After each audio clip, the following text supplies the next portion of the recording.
State बेहद अहम थे, जहां ट्रंप ने जीत हासिल की है, उनकी पार्टी ने जीत हासिल की। और हमारे सहयोगी मधुरेंद्र हमारे साथ लाइव जुड़ चुके हैं, सीधे उन्हीं का रुख के लेते हैं। इस जीत के क्या मायने हैं मधुरेंद्र? सबसे पहले तो आपसे यही समझना चाहेंगे, ट्रंप के पक्ष में क्या गया और कहां कमला हैरिस से चूक हो गई?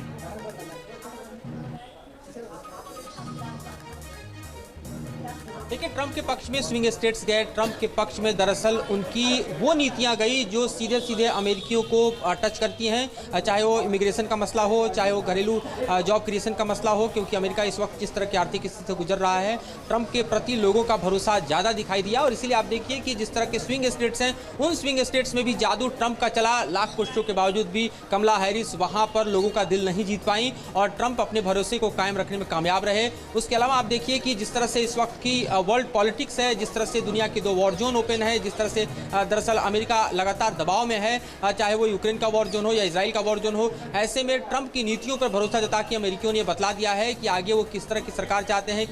डोनाल्ड ट्रंप ने अपनी विक्ट्री स्पीच भी दे दी है।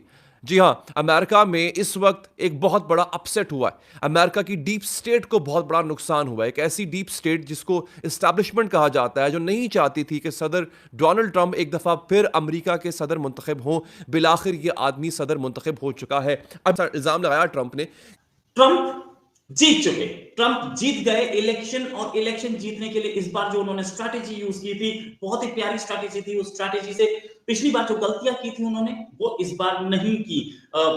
भारत को आज की डेट में अमेरिका इग्नोर नहीं कर सकता। भारत की ताकत को दुनिया जानती है और अमेरिका को हर जगह पर भारत की जरूरत है।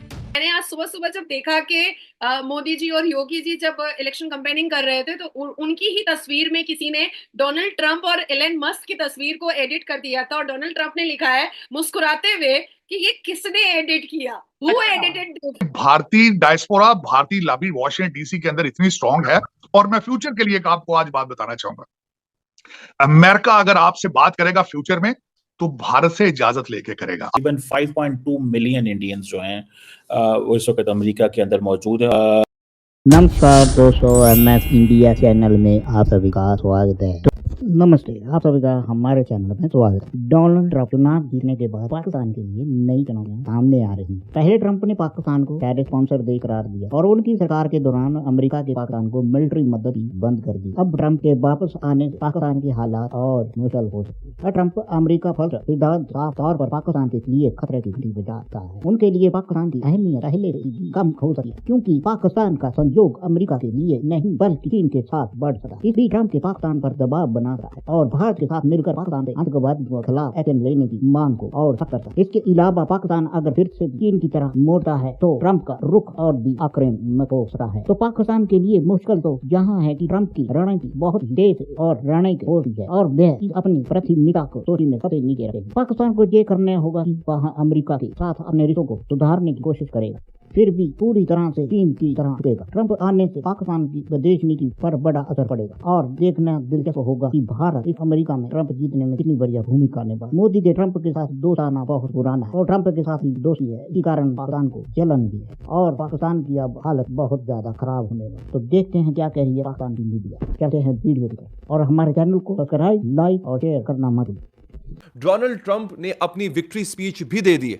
जी हां, अमेरिका में इस वक्त एक बहुत बड़ा अपसेट हुआ है। अमेरिका की डीप स्टेट को बहुत बड़ा नुकसान हुआ है। एक ऐसी डीप स्टेट जिसको एस्टैब्लिशमेंट कहा जाता है, जो नहीं चाहती थी कि सदर डोनाल्ड ट्रंप एक दफा फिर अमेरिका के सदर मुंतखब हों। बिलाखिर ये आदमी सदर मुंतखब हो चुका है। अभी तक के जो रिजल्ट्स हैं उसमें ट्रंप को 266 वोट्स मिले हैं और कमला हैरिस को 188 वोट मिले हैं।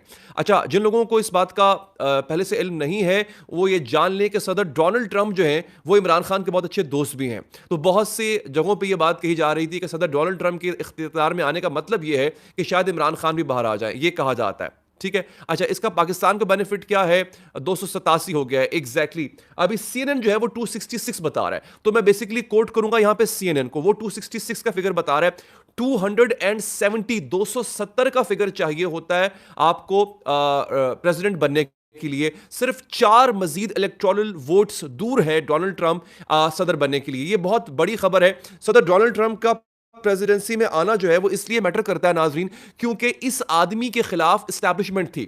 अच्छा, अब आप देखें कि बड़ी एक ममासलियत है, जो कुछ इमरान खान के साथ हुआ तकरीबन वैसा सदर डोनाल्ड ट्रंप के साथ हुआ। यानी सदर डोनाल्ड ट्रंप जब इक़्तिदार से उतरा 4 साल के बाद, जब इनका इक़्तिदार खत्म हुआ, तो एग्जैक्टली इनके खिलाफ केसेस बनाए गए, इनके खिलाफ हर तरह का मुकदमा बनाया गया ताकि इसको प्रेसिडेंसी से रोका जा सके। फिर सदर ट्रंप ने कहा था कि जब जो बाइडेन सदर बना तो वो धांधली से सदर बना था, क्योंकि इनको धांधली से हरवाया गया था। लोगों ने कैपिटल हिल पे जाके हमला किया, ट्रंप के हामियों ने हमले किए, जाके उन्होंने एहतजाज किया, किसी ना सुनी। फिर एहतजाज के बाद ट्रंप के ऊपर मुकदमे बने, एग्जैक्टली जैसे इमरान खान पे बने थे। लेकिन हुआ क्या, जब इलेक्शन हुआ नाजरीन, तो वो फ्री एंड फेयर इलेक्शन था, क्योंकि ट्रंप के हामी इतनी बड़ी तादाद में बाहर आ गए थे कि उनके पास अब कोई चारा नहीं था, वो रिगिंग कर नहीं सकते थे, जैसा कि पाकिस्तान में रिगिंग हुई है। ये हमने देखा है कि 8 फरवरी को किस तरह से लोग इमरान खान को वोट डालने के लिए निकले थे। 8 फरवरी को इमरान खान 2/3 अक्सरियत से जीत चुका था, मगर झुर्रू फेरा गया, बहुत बड़ी धांधली की गई। लेकिन यह धांधली यहां भी करने की कोशिश की गई।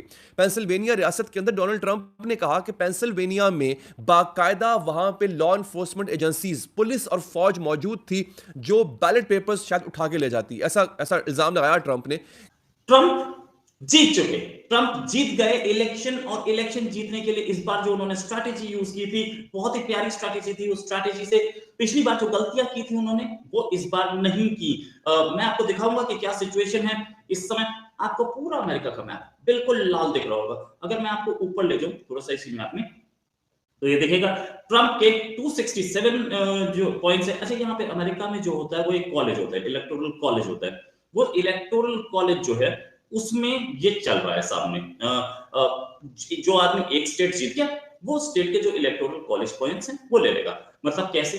तो ऐसे कि एक स्टेट के सपोजिंग 10 पॉइंट है, तो वो आदमी ट्रंप या कमला हैरिस उस स्टेट में जीत गए तो उसके 10 पॉइंट्स मिल जाएंगे।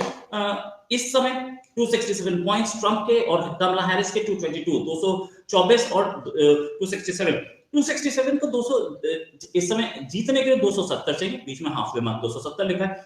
सिर्फ 3 पॉइंट्स चाहिए ट्रंप को जीतने के लिए। 3 इलेक्टोरल कॉलेज वोट बोलते हैं। ये इलेक्टोरल कॉलेज वोट्स कहां से आएंगे, ये देखने की बात है कि अभी अलास्का आपके सामने है, जिसके 3 इलेक्टोरल वोट्स हैं। बिल्कुल क्लियरली ट्रंप जीत रहे हैं। यहाँ पे 55% वोट्स ट्रंप के हैं, कमला हैरिस के 40% वोट्स हैं। ये अभी तक इसका रिजल्ट डिक्लेयर नहीं हुआ है। 62% रिपोर्टिंग है, 62% काउंटिंग हो चुकी है। भारत को आज की डेट में अमेरिका इग्नोर नहीं कर सकता। भारत की ताकत को दुनिया जानती है और अमेरिका को हर जगह पर भारत की जरूरत है। लेकिन डोनाल्ड ट्रंप की बात अलग है। अगर वो राष्ट्रपति बने तो अलग ही बात होगी, क्योंकि उनका झुकाव भारत के प्रति, नरेंद्र मोदी के प्रति, हिंदुओं के प्रति, कट्टरपंथियों को लेकर उनका जो विचार है वो बिल्कुल क्लियर है। डोनाल्ड ट्रंप वो नेता है जो नरेंद्र मोदी की दोस्ती को उस लेवल तक लेकर गए थे कि उन्होंने नरेंद्र मोदी के स्वागत के लिए अमेरिका में बड़ा कार्यक्रम तक करवाया था। मैंने आज सुबह जब देखा कि मोदी जी और योगी जी जब इलेक्शन कैंपेनिंग कर रहे थे, तो उनकी ही तस्वीर में किसी ने डोनाल्ड ट्रंप और एलन मस्क की तस्वीर को एडिट कर दिया था, और डोनाल्ड ट्रंप ने लिखा है मुस्कुराते हुए कि ये किसने एडिट किया, हु एडिटेड। भारतीय डायस्पोरा, भारतीय लॉबी वॉशिंगटन डीसी के अंदर इतनी स्ट्रांग है, और मैं फ्यूचर के लिए एक आपको आज बात बताना चाहूंगा। अमेरिका अगर आपसे बात करेगा फ्यूचर में, तो भारत से इजाजत लेके करेगा। इवन 5.2 मिलियन इंडियंस जो हैं वो इस वक्त अमेरिका के अंदर मौजूद है। अब देखिए, पहली बात तो ये है कि ये 5.2 million Indians second largest immigrant group है अमेरिका के अंदर, और एक इम्पॉर्टेंट पॉलिटिकल एक्टर के तौर पे समझे जाते हैं, एक इम्पॉर्टेंट कम्युनिटी के तौर पे, एक इम्पॉर्टेंट डेमोग्राफिक ग्रुप है। ठीक है जी। इवन देन ट्रंप अगर बात कर रहे हैं इस वक्त, तो इसका मतलब है कि उनको ये पता है, या उनको ये बताया गया है, या उनकी ये स्ट्रेटजी है, उनकी ये कैंपेन है कि जो इंडियन कम्युनिटी यहाँ पर अमेरिका में, बहुत बड़ी इंडियन कम्युनिटी इन्फ्लुएंशियल मौजूद है, उसका वोट हासिल करना है। और उसका वोट जो है वो हासिल करने के लिए तो बात तो वही है ना, इंडिया की जो प्रेजेंस है वो तो मौजूद है यहाँ पर। आपसे वरना बात नहीं करेगा। पाकिस्तान को अमेरिका हमेशा देखता रहा है अफगानिस्तान के तनाजर से, फिर उसके बाद टेररिज्म के हवाले से, उसके बाद तीसरा क्वेश्चन कोई नहीं है। जब से फॉल ऑफ काबुल हुआ है, पाकिस्तान बिकेम इररेलेवेंट।